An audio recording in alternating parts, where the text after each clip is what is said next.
चिराग पासवान एक रैली को संबोधित करते हैं और इसके बाद अपने हेलीकॉप्टर में जाकर बैठ जाते हैं। लगभग 40 से 45 मिनट तक हेलीकॉप्टर के अंदर बैठकर वो इंतजार करते रहते हैं कि अब हेलीकॉप्टर को उड़ने का परमिशन मिल जाएगा, लेकिन कोई क्लियरेंस आता ही नहीं। अंततः वो धर्मेंद्र प्रधान को फोन करते हैं, जो बीजेपी के चुनाव प्रभारी हैं। उनसे बातचीत होती है तो धर्मेंद्र प्रधान कहते हैं कि सबके साथ यही दिक्कत हो रही है। इसके बाद चिराग पासवान सीधे प्रधानमंत्री को फोन कर देते हैं और प्रधानमंत्री को फोन करके कहते हैं कि आज मेरी 9 सभाएं लगी हैं, हमको 9 सभाएं करनी है और पिछले 1 घंटे से हम हेलीकॉप्टर में बैठ करके सिर्फ इंतजार कर रहे हैं कि हमको उड़ने का परमिशन मिल पाए, हमको क्लियरेंस मिल पाए। प्रधानमंत्री से बातचीत के करीब 20 मिनट के बाद चिराग पासवान को हेलीकॉप्टर उड़ाने की परमिशन मिल गई। इसके बाद उनको जहां पर जाना था वो चले गए, लेकिन हेलीकॉप्टर उड़ नहीं पा रहा था। इसके लिए उन्होंने सीधे भारत के प्रधानमंत्री को फोन कर दिया। यह चर्चा का विषय बन गया। हमने सोचा कि आपको पूरी कहानी बताई जाए और सारी कहानी आपको बताएंगे, लेकिन आगे बातचीत करने से पहले हमारा नमस्कार स्वीकार करिए। हमारा नाम मोहित कुमार सिंह है।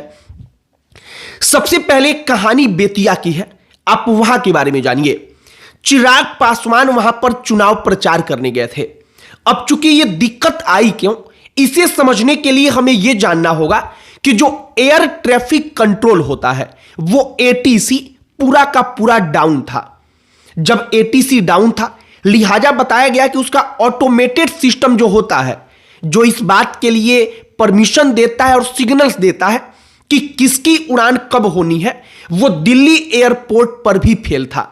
इसके कारण यहां पर मैन्युअली काम हो रहा था। लगभग 300 फ्लाइट्स दिल्ली एयरपोर्ट पर लेट हो गई। चिराग पासवान को अब चूंकि ऑटोमेटेड सिस्टम काम नहीं कर रहा था, इसके कारण एटीसी का क्लियरेंस नहीं मिल रहा था। अब जब तक उनकी परमिशन नहीं मिलेगी तब तक कोई भी अपना हेलीकॉप्टर या अपना प्राइवेट जेट भी है, प्राइवेट जहाज भी है, फिर भी वो हवा में उड़ा नहीं सकता है, क्योंकि इससे खतरा रहता है कि मान लीजिए कि किसी प्रकार का जहाज या किसी प्रकार का कोई हेलीकॉप्टर आसमान में उड़ रहा है और उसी रास्ते में कोई दूसरा जहाज या हेलीकॉप्टर आ जाए तो उनकी टक्कर हो सकती है। अब इसके लिए जरूरी होता है कि एयर ट्रैफिक कंट्रोलर की परमिशन ली जाए। और इसके बाद से चिराग पासवान के साथ हुआ वहां पर यह कि चिराग पासवान लगभग 45 मिनट हेलीकॉप्टर में बैठे रहे। धर्मेंद्र प्रधान को सबसे पहले उन्होंने फोन लगाया, अपनी समस्या बताई। धर्मेंद्र प्रधान ने चिराग पासवान को कहा कि यह सबके साथ हो रहा है। इसके बाद उन्होंने प्रधानमंत्री नरेंद्र मोदी को फोन किया और अपनी समस्या बताई। इसके बाद चिराग पासवान हेलीकॉप्टर से उतरते हैं। हेलीकॉप्टर से उतर करके वो वहां पर आसपास जो लोगों की भीड़ थी उनसे जाकर के मुलाकात करने लगते हैं। वहां पर जाकर के एनडीए के पक्ष में माहौल बनाने का प्रयास करते हैं और पीएम मोदी से बातचीत के 20 से 22 मिनट के बाद इस बात की इजाजत मिल गई कि चिराग पासवान के हेलीकॉप्टर को क्लियरेंस मिल गया और उन्होंने अपने हेलीकॉप्टर में बैठ करके जहां उनको अगले जनसभा में जाना था उसका यात्रा तय किया। उसका वहां पर जो कार्यक्रम लगा था उन्होंने वहां पर अपने हेलीकॉप्टर में बैठ करके वो वहां से निकल गए। लेकिन इस दरमियान जो ये तमाम चीजें हुई और प्रधानमंत्री को फोन करने की जो कहानी है, वो कहानी चूंकि लोगों के बीच में आई तो सीधे प्रधानमंत्री को फोन करके हेलीकॉप्टर मिलने की इजाजत नहीं मिली, इस बात के लिए शिकायत करना वो चर्चा का विषय बन गया। अब एक और बात आप समझिए, मान लीजिए कि अगर यही चीज तेजस्वी यादव के साथ हुआ होता तो अब तक आप और हम क्या सुन रहे होते? हम यही सुन रहे होते कि विपक्ष के नेताओं को रोका जा रहा है, तेजस्वी यादव के हेलीकॉप्टर को उड़ने नहीं दिया जा रहा है जिससे वो रैलियां नहीं कर पाए। लेकिन असल तौर पर समस्या जो एयर ट्रैफिक कंट्रोलर का ऑटोमेटेड सिस्टम होता है, उस ऑटोमेटेड सिस्टम को लेकर के हुआ था। उस ऑटोमेटेड सिस्टम में यह दिक्कत आ गई थी कि वो ऑटोमेटिक जो सिग्नल्स भेजता है उसको जनरेट नहीं कर पा रहा था। अब अगर वहां पर तमाम फ्लाइट्स को, हेलीकॉप्टर्स को रोका नहीं जाएगा, तो इस बात की संभावना बढ़ जाएगी कि कौन फ्लाइट कहां पर जा रहा है, कौन कहां से उड़ान भर रहा है, इसका डेटा मैन्युअली इतना जल्दी जल्दी रिकॉर्ड नहीं हो पाएगा। मैन्युअली का मतलब कि कोई व्यक्ति बैठ करके एक एक करके उनके बारे में डिटेल्स डाल रहा है, एक एक करके लिख रहा है, तो ऐसे करने में वक्त लगता है और इसीलिए वो ऑटोमेटेड सिस्टम पर चलता है, लेकिन वो कई घंटों के लिए फेल हो गया। बाकी बेतिया में चिराग पासवान की वो रैली हुई, उस दरमियान जो पूरी की पूरी कहानी निकलकर के सामने आई, जो इस वक्त पर चर्चा का विषय बनी हुई है, हमने वो कहानी सोचा कि आप तक पहुंचाई जाए।